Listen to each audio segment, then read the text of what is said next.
Shalom. First and foremost, I want to give all praises, honor, and glory to Yahweh, Bahasham, Yahushai, Bahasham, Rakha Kodash. Double honors to the elders and the apostles of Great Millstone, and peace and blessings to the elect. And today we're going to go into the book of Wisdom of Solomon, the 13th chapter.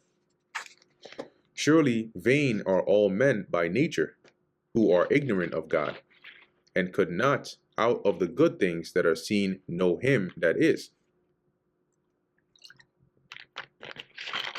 So those that are ignorant of the Lord pretty much live vain lives, right? Their lives are in vain.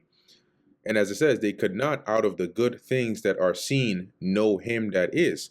So by looking at creation and the goodness of it, they still can't know the Lord, right? Neither by considering the works did they acknowledge the workmaster.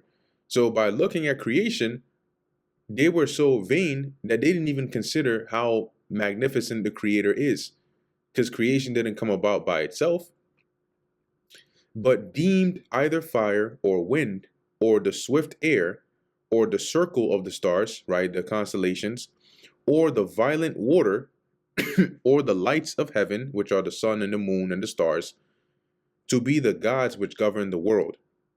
So rather than looking at the beautiful creation and saying, wow, giving reverence and due to the Creator, their dumbasses says, oh no, the creation, let's look at the creation itself and let's deem those to be the gods that govern this world, with whose beauty, if they being delighted, took them to be gods.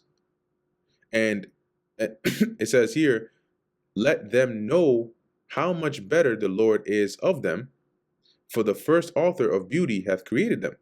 So it says here, with whose beauty, if they being delighted took them to be gods, let them know how much better the Lord of them is. So these people were so delighted by the beauty of the God of the Lord's creation that they believed and honored the creation to be gods. But that beauty should have let them know how much better the actual creator of these things is.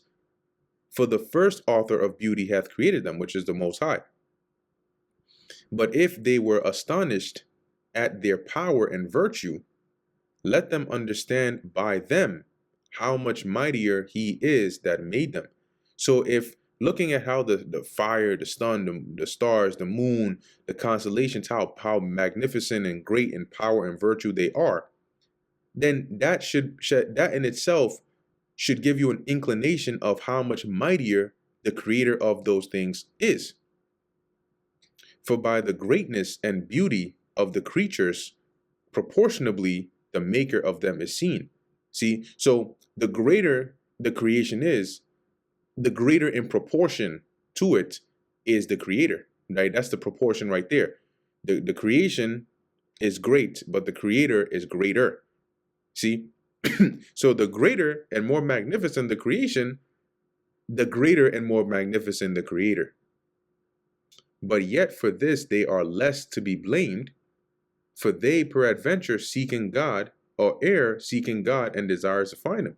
So he's like, you know what? Maybe you could cut him some slack, right? Because maybe, it could be that peradventure they erred in their journey to seek God while desiring to find the Lord, and they erred in thinking that, the creation is the Lord.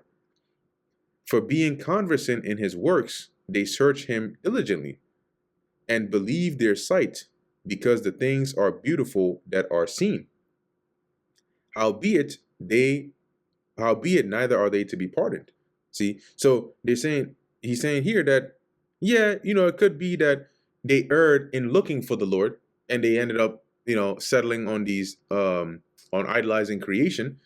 For being conversant of his works, right, being familiar of the works of the Lord, they searched him diligently, and they believed their sight, the things that they saw, because the things are beautiful that are seen, right? The creation itself is so captivating, it's so beautiful that they got caught up in it.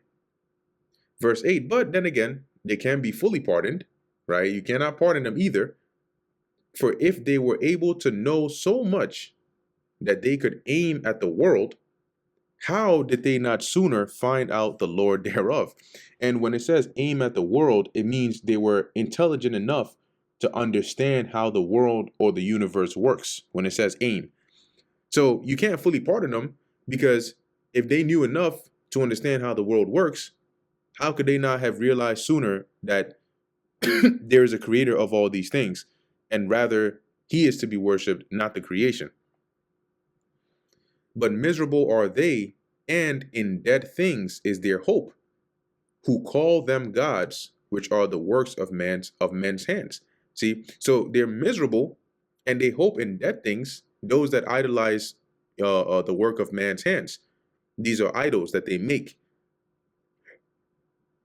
gold and silver to shew art in, right? So they show their skills in the making. The gold and silver and the crafting of these idols is really just a show of art.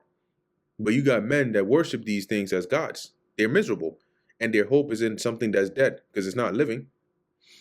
And resemblance or resemblances of beasts, or a stone good for nothing, the work of an ancient hand. You see, so they worship beasts, right? They worship artwork, which is like a carving, or some depiction of a beast or an animal, or a stone that is good for nothing. It's not living. As it says, the work of an ancient hand. Now a carpenter that felleth timber, right? A feller or felling timber is to cut, to chop it down. So a carpenter that felleth timber, after he hath sawn down a tree meet for the purpose, and taketh, so he finds a good tree, he cuts it down, taketh off all the bark skillfully round about it, right? So he peels and chops off all the bark, and tree bark is this part, okay? The bark of a tree, that's this part right here, okay? The covering, the outer layer of it. So he peels that off skillfully round about, and hath wrought it handsomely, and made a vessel thereof fit for the service of man's life, right? So he cuts down the wood, he chops off the bark, he skillfully makes a vessel out of it that is useful for man's life, right? Whatever he's going to use it for, whether it's a cup, I don't know, whatever he's going to build with it. And after spending the refuse of his work to dress his meat. So after he is done, the remains of the wood that he has, he uses it to make his food, right? That is for firewood that he's going to use to start a fire to make some food for him. And once he has done that and hath filled himself, so now he's eaten, and taking the very refuse among those which served to no use, that's the wood, and this is like the remains, because he used the primary part to make whatever vessel he was building, and then the other remains he used to start a fire to cook, and then whatever was left after that, which served of no use, being a crooked piece of wood, right? Some undesirable part of the wood that's still left, and full of knots, hath carved it diligently. So he'll take that and he'll carve it out, diligently, when he hath nothing else to do on his spare time. And formed it by the skill of his understanding, that is his craft, and fashioned it to the image of a man. So basically he makes an idol on his spare time, like it's artwork. Or made it like some vile beast, laying it over with vermilion, which I believe vermilion is like some form of a red. Let's look at that. Vermilion. Yeah, some form of a red. So he paints it over with vermilion, and with paint coloring it red, and covering every spot therein. And when he hath made a convenient room for it, set it in a wall, so a nice space, a shrine, or some special area, liken unto some temple for it. Then he puts it in the wall, right? Because the wall, like a shelf. A shelf is, sometimes you would build the shelf into a wall, so it's likened unto putting the idol in a wall. And made it fast with iron. Fast meaning firm, so it doesn't fall or it doesn't move. For he provided for it that it might not fall, knowing that it was unable to help itself. So the reason he has to fasten it so it doesn't fall is because he knows that if it falls, it can't get itself back up. For it is an image, it's an idol, and hath need of help. It's dead, it's not alive. Then maketh he prayer for his goods and for his wife and children, and is not ashamed to speak to that which hath no life. So he's describing here how stupid you are and how stupid you look when you're bowing down to idols, that you cut down a tree and you made this idol out of wood, this thing that if it falls down, it can't get back up again. And then you go and bow down and pray to it, and you're not even ashamed. For health, he calleth upon that which is weak. You're praying to a weak idol to give you health. For life, prayeth to that which is dead. You're praying for life from something that is dead.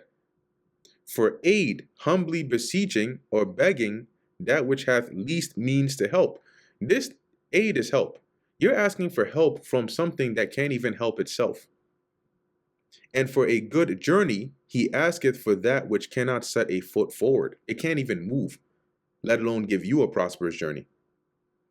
And for gaining and getting, and for good success of his hands, asketh ability to do of him that is most unable to do anything. You're here asking an idol that can't do anything. It literally cannot do anything. It is wood, okay? It can't do anything. A tree that is standing can do more than an idol, because a tree that is standing can bear fruit. It is alive. It is living. And you go to this idol and ask it for all these things, good luck and gaining and success. And that brings us to the end of the book of Wisdom of Solomon, the 13th chapter. Lord willing, that was edifying to the elect. In closing, I want to give all praises, honor, and glory to Yahweh, Bahasham, Yahweh Shai, Bahasham, Racha Kodash. And until next time, Shalom.